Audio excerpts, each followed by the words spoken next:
এক সুন্দর পরিবেশ, সকাল সকাল পাখির ডাকে ঘুম ভাঙা, এক সুন্দর গ্রামের দৃশ্য যেখানে বসে আছে একটি ছোট্ট মেয়ে।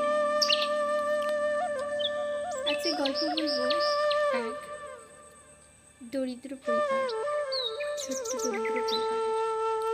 সেই পরিবারে ছিল একজন ছেলে এবং তার মা। তাদের কাজ ছিল কৃষিকাজ। হরু দেখে তার ফসল বাড়িতে রমেশের ছাগল পড়েছে। হাই কপাল, হাই কপাল, আমার সব ফসল খেয়ে নিল। দাঁড়া তো বেটা, তোকে আজকে দেখাচ্ছি মজা।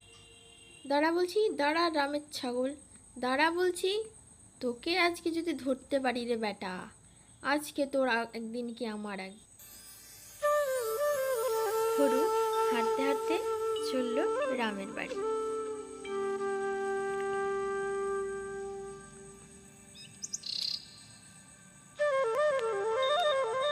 রামের বাড়ির সামনে গিয়ে সে বলল,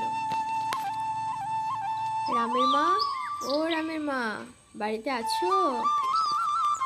হ্যাঁ বাবা, কি হয়েছে? আরে ভাই, তুমি এখানে? তোমার ছাগলটা গিয়ে কিন্তু আজকেও আমার ফসল খেয়ে নিয়েছে।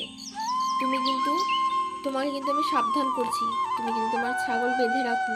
এরপর যদি আমি কিন্তু আমার ফসল বাড়িতে দেখেছি, তাহলে কিন্তু তোমার ছাগল তুমি ভুলে যাও, আর পাবে না।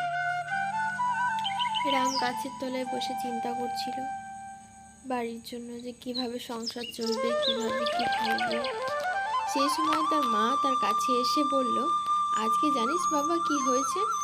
আজকে আমাদের ছাগলটা হরুর ফসল বাড়িতে গিয়েছিল, তাই হরু বলতে এসেছিল আমাদেরকে যে ছাগলটা বেঁধে রাখো, পরের বার যদি দেখতে পায় না তো কিন্তু ছাগল আর দেবে না। ঠিক আছে মা, আমি দেখছি, তুমি কোনো চিন্তা করো না, আর যাবে না। আর যদি যাই তো এবার ছাগলটাকে বিক্রি করে দেব। রাম বসেই ছিল বাড়িতে আর ভাবছিল কি করব।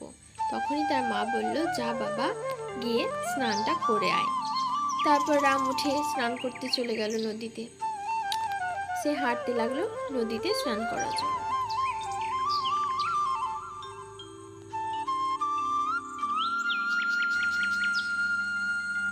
হেঁটে হেঁটে সে নদীর ধারে এলো এবং নদীর ধারে এসে সে স্নান করলো। সে অনেক সাঁতার কাটলো, অনেক সাঁতার কাটলো। সাঁতার কেটে একটু শরীরটাকে ক্লান্তি দূর করে তারপর সে স্নান সেরে বাড়ি ফিরল।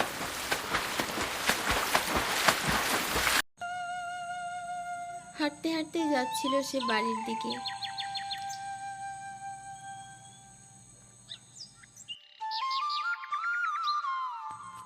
বাড়ি এসে মাকে বলল, মা, আমি চলে এসেছি স্নান করে, আমাকে খেতে দাও। অমনি মা খাবার নিয়ে চলে এলো। তারপরে রামের পাশে গিয়ে রাম বসে বসে খেতে লাগলো।